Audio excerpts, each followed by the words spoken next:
Hello everyone, সবাই কেমন আছো? আশা করি সবাই ভালো আছো। মমিতা ব্লগে তোমাদের সবাইকে ওয়েলকাম। তো দেখো, আজকে সকাল সকাল ঘুম থেকে উঠে পড়েছি। আর উঠেই একটা সুন্দর পরিবেশ, সুন্দর দৃশ্য দেখতে পাচ্ছি। গোটা রাস্তা ভেজা, বৃষ্টির জলে সিঁড়ি ভেজা। সকাল তো রাত্রেবেলা বৃষ্টি হয়েছিল। ঘরে থাকলে বোঝা যায় না, কিন্তু বাইরে বেরিয়ে দেখছি পরিবেশটা খুব ঠান্ডা আর খুব সুন্দর একটা পরিবেশ তৈরি হয়েছে, কারণ রৌদ্র নেই আজকে। আর রোদ থাকলে প্রচুর প্রচুর অসুবিধা হয়, গরমটাও প্রচুর দেয়। কিন্তু কি জানো তো, এই আকাশের ভরসা নেই। কখনো মেঘ, কখনো বৃষ্টি, কখনো রৌদ্র, কখনো হাওয়া, এইভাবেই চলতে থাকবে এখন ছটা মাস। তো আমি ঘুম থেকে উঠেই সকাল সকাল প্রথমে বাইরেটা ঝাড় দিয়ে দিচ্ছি। আমি এটাই করি বরাবর, বাইরেটাই প্রথমে আগে ঝাড় দিয়ে নেই। আর দেখো, আমার টবগুলো ভেজে মানে জলে ভরে গেছে। আর আমি বুঝতে পারছি না আমার গাছগুলো কেন কিছুদিন হওয়ার পর মরে যায়। তো আমাকে এখন নার্সারিতে যেতে হবে, হয়তো গিয়ে ওখান থেকে মাটি আনতে হবে। নার্সারির মাটিগুলো খুব সুন্দর, ওখানে সার টার মেশানো থাকে। তো একদিন গিয়ে নিয়ে আসবো। তো দেখো, আমি ঝাড়ঝাঁটা দিয়ে এবার চলে এসেছি আমার দাদার ঘরে। আমার দাদার ঘরে বিছানা দেখতে পাচ্ছ সবাই, জানি খুব এলোমেলো করে থাকে। তারপর এক চুটকিতে আমি বিছানাটা গুছিয়ে নিলাম। হ্যাঁ, এক চুটকি মারলে তো আর চুটকিতে গোছানো যায় না। যাই হোক, তো বিছানাটা একটু মোটামুটিভাবে গুছিয়ে নিলাম। এবার ঘরটা ঝাড় দিয়ে নিচ্ছি, যে ঘরে আমি আমার ভগবানকে রাখি, আমার বাচ্চাকে রাখি। তো সেই ঘরটা একটু ভালো করে ঝাড় দিয়ে নিচ্ছি। ঝাড় দেওয়ার পর মুছে নেব। তো এটাই তো, বৃষ্টি রৌদ্র, কখনো রৌদ্র, কখনো বৃষ্টি, কখনো মেঘ, এই নিয়েই হচ্ছে আমার এই পরিবেশ, এই জীবন। তো চলো, ঝাড়ঝাঁটাটা হয়ে যাক। ঝাড়ঝাঁটা হওয়ার পর আমি বাইরেটাও ঝাড় দিয়ে নেওয়ার পর আমি বাকি কাজগুলো একটু একটু করে নিই, ঠিক আছে?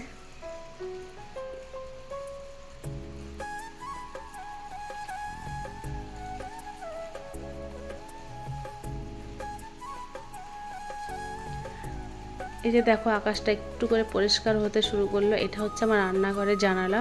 আর আমি এই রান্না করতে করতে এই সবুজ সবুজ গাছপালা দেখি, আমার খুব ভালো লাগে। এবার দেখো, আমি বাসন মাজতে চলে এসেছি এখানে, কারণ আমি প্রতিদিন রাত্রেবেলা বাসন মেজে রাখি। আর আজ মানে কালকে রাত্রে কি হয়েছে, খাওয়া দাওয়ার পর আর কয়েকটা বাসন ছিল, সেটা আর মাজা হয়নি। তো আমি সেটা আজকে একটু মানে মেজে নিচ্ছি। আমি পরের দিন সকালবেলা মেজে নেই। আর কী বলো তো, রাত্রেবেলা বাসন মেজে রাখলে না খুব ভালো লাগে। আমার বেশি সিঙ্কটা একটু দেখতেও খুব পরিষ্কার পরিষ্কার লাগে, রান্নাঘরটাও দেখতে একটু পরিষ্কার পরিষ্কার লাগে। ওই জন্য আমি কী করি, রাত্রেবেলা বাসনগুলো মেজে রাখি, সব কিছু গুছিয়ে রাখি। পরের দিন খালি ঘর মুছে নেই, আর হচ্ছে ঘরটা ঝাড়টার দিয়ে আমি স্নান করে পুজো দিই। তো এই যে এখন এক এক করে সব থালা বাসনগুলো মেজে নিচ্ছি। আমি যে প্রেশার কুকারে ভাত বসিয়েছিলাম, সেটাও মাজা হয়েছিল না, সেটাও আজকে এখন মেজে নিলাম। তো বন্ধুরা, আমার তোমাদের কোন কোন ভিডিও ভালো লাগে একটু কমেন্টে বলবে, ঠিক আছে? আমি অনেক অনেক দিন পর ভিডিও করতে এসেছি, কারণ মন মানসিকতা ভালো লাগে না।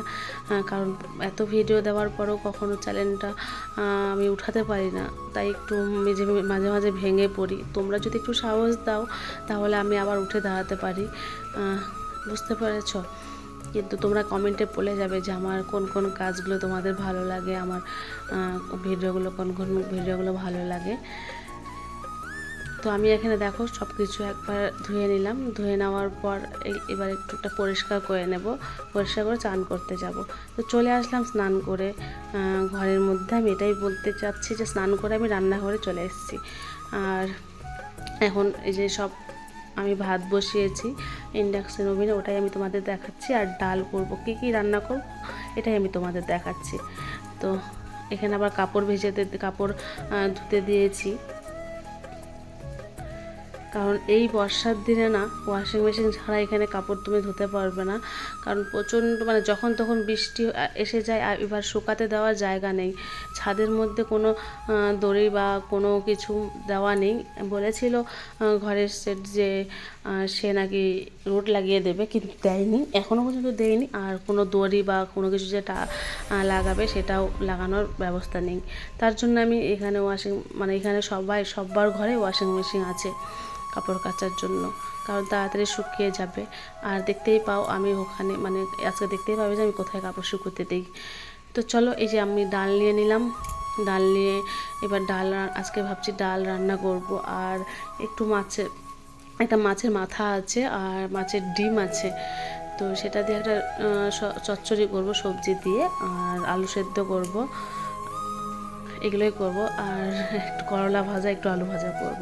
তো এই যে দেখো আমি ডালটা, মানে যেই কথা সেই কাজ, ডালটা আমি বসিয়ে দিয়েছি। তার মধ্যে আমি কয়েকটা আলু দিয়েছি। আলুগুলো যেন ভালো না, পরে বুঝতে পেরেছি আলুগুলো ভালো না। এবার সবজি কেটে নিয়েছি, এখানে পটল, ঝিঙে, আলু, টমেটো, এটা দিয়ে আমি করব মাছের মাথা দিয়ে আর ডিম দিয়ে একটা চচ্চড়ি মতন। আর এখানে দেখো আলু আর করলা আছে, করলাটা আলাদা ভাজবো আর আলুটা আলাদা ভাজবো। যেহেতু আমি করলা খেতে খুব ভালোবাসি, আমি জানি না কেন আমার করলাটা এখন খুব প্রিয় হয়ে গেছে। করলার বলো মাখা বলো, করলার ভাজা বলো, করলার চচ্চড়ি বলো, আগে খেতাম কিন্তু এখন আরও প্রিয় হয়ে গেছে। এবার দেখো আমি আলু সেদ্ধ করবার জন্য দুটো লঙ্কা ভেজে নিচ্ছি।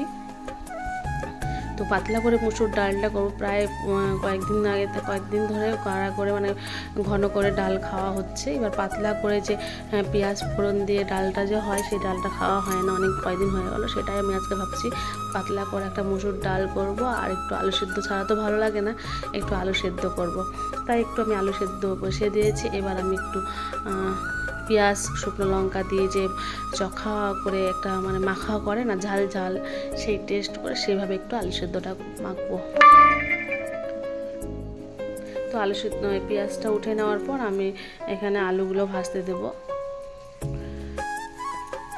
তো আমাদের এই সংসার জীবন মেয়েদের আর কি আছে বলো, এই খাওয়া দাওয়া আর কাজ করো, ঘুমাও। এই যে এখন আমি এখানে আলুগুলো ভেজে দিচ্ছি, এটা আমার বরের জন্য। যেহেতু আমার বর করলা খায় না, সে খায় কিন্তু করলা খেলে তার পেট ব্যথা হয়, তার জন্য সে করলা খেতে পারে না।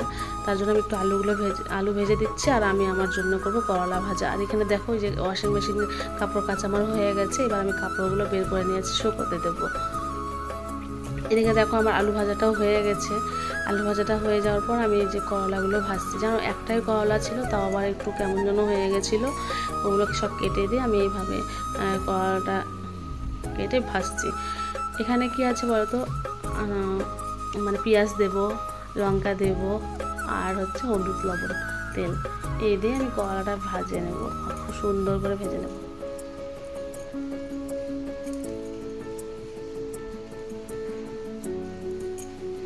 এদিকে আমি আবার ডাল ফোড়ন দেব। এদিকে আমার লেট হয়ে গেছে অনেকটাই আজকে কাজ করতে করতে, তার জন্য আমি এখানে ইন্ডাকশন ওভেনে ডালটা ফোড়ন দিয়ে দেবো। তাহলে আমার দুটো কড়াই ভালো হবে, কারণ আমি ইন্ডাকশানে যে কড়াই ব্যবহার করি সেটা আমি গ্যাসের মধ্যে ব্যবহার করি না। তো এখানে দেখো আমি ডালটাকে ফোড়ন দিয়ে দেবো, আর এদিকে আমি আলুটা উঠিয়ে নিয়ে আলুটা মাখা করব।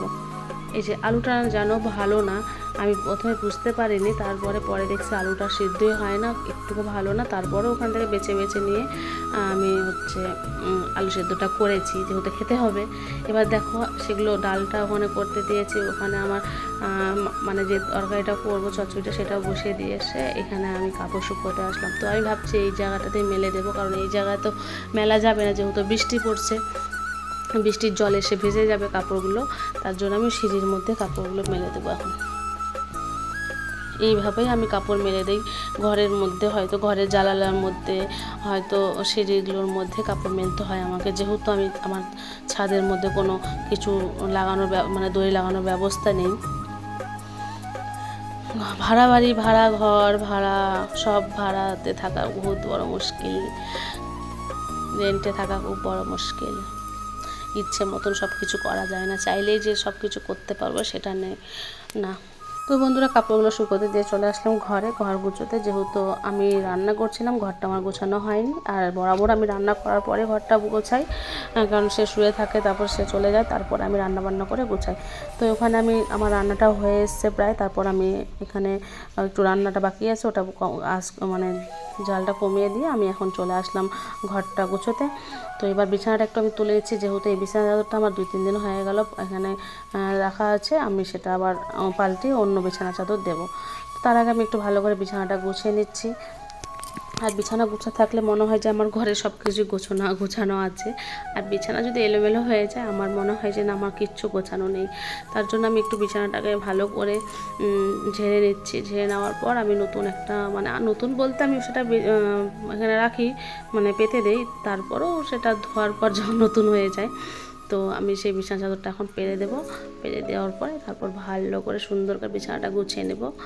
আর এই যে দেখো, এখানে আমি এগুলো কাপড়গুলো দিয়ে রেখেছি, যা কারণ এই যে এখানকার পর্দাটা নেওয়া হয়নি এখনও পর্যন্ত। আর সকালবেলা হলেই রোদের ছাটাটা প্রচুর ঘরের মধ্যে চলে আসে, জানলার পার করে, যেহেতু সাদা সাদা ডে নাইট কাজ দিয়ে জানলাটা করানো আছে। তো দেখো, এই বিছানা চাদরটা আমি এখন এখানে পেরে দেবো সুন্দর করে।